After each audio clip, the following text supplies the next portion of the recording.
Et donc salut tout le monde, c'est le Carpiste. Aujourd'hui on se retrouve pour un nouvel épisode. Ça sera l'épisode 3, comment faire un montage pop-up reel. Alors, on va tout de suite commencer. Donc j'espère que la série vous plaît. N'hésitez pas à me dire en commentaire ce que vous en pensez. Et allez, on passe directement au montage. Donc pour ce montage, il vous faudra un hameçon, un plomb ou de la pâte plombée, de la tresse gainée et un anti-angle. Donc, on va directement commencer. On va prendre du semi-stiff N-Trap, ce que vous voulez. Moi, j'utilise celui-là. J'ai déjà préparé une longueur qui est à côté de moi. Voilà, ceci. Donc, on va tout de suite commencer par faire une boucle. Alors, une boucle, c'est très basique. On en a déjà fait plein dans les épisodes précédents. Donc, on fait comme ceci. Hop. Et là, vous pouvez vous aider de votre pique-bouillette. Donc, on passe dans le premier trou, dans le second, et on attrape le fil. Donc là, une fois que vous avez ça, vous avez votre boucle, pensez de bien la serrer. Vous allez venir prendre une pop-up. Alors la pop-up va vous aider à ce que votre montage soit parfait. Donc on prend le sens de la pop-up, on la pique, hop, ça ressort nickel. Et là vous allez la placer dans le trou, dans la boucle. Comme d'hab, hein, quand vous mettez votre bouillette, pop-up et tout, et ben on fait la même chose. Donc là, après, il vous reste plus qu'à mettre un petit stop bouillette. Donc on prend dans sa petite boîte de pêche ou à bas de ligne un stop bouillette qu'on vient insérer entre la boucle, voilà comme ceci, et le stop bouillette. Donc là on serre un tout petit peu. Hop, on met comme ceci dedans. Et là on vient resserrer contre la bouillette, le stop bouillette. Hop, voilà. Donc maintenant on peut couper l'excédent à l'aide d'un ciseau.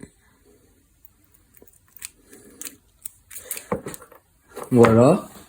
Après on prend notre briquet et on vient brûler l'excédent pour former une petite butée.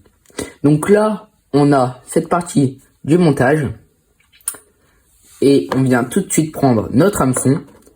Vous pouvez prendre n'importe quel hameçon. Après, vous passez vers l'extérieur. Voilà. Vers l'extérieur. Et là, vous amenez votre hameçon vers votre pop-up. Et là, l'idéal, c'est que votre pop-up soit à peu près comme ça. Et qu'il ne rentre pas dans l'hameçon. Donc là, c'est parfait. Quand on va venir, la pop-up va pas rentrer, elle va pas toucher l'hameçon. Donc c'est parfait. Donc là, maintenant, on peut entamer notre nœud sans nœud. Donc on tourne tout simplement autour de l'hameçon. Et une fois réalisé votre 5 ou 6 tours, peu importe, vous repassez bien à l'extérieur de l'hameçon. On repasse à l'extérieur de l'hameçon. Et donc ça vous fait ceci. Donc là, on peut mettre un petit kickers ou une gaine thermo, mais moi je préfère laisser comme ça. Donc voilà, ça vous donne ceci. Et maintenant, il vous reste plus qu'à mettre votre dark meter. Voilà, c'est une petite pâte que vous achetez pas bien cher. Ça coûte, je crois, 11 €. Vous venez l'enfiler autour de votre montage. Donc, comme ceci, ça se colle très bien. Et après, vous formez un petit boudin, un truc comme ça. Donc, vous pouvez mettre soit du dark meter, soit de un petit plomb. Donc voilà, ça vous donne ceci.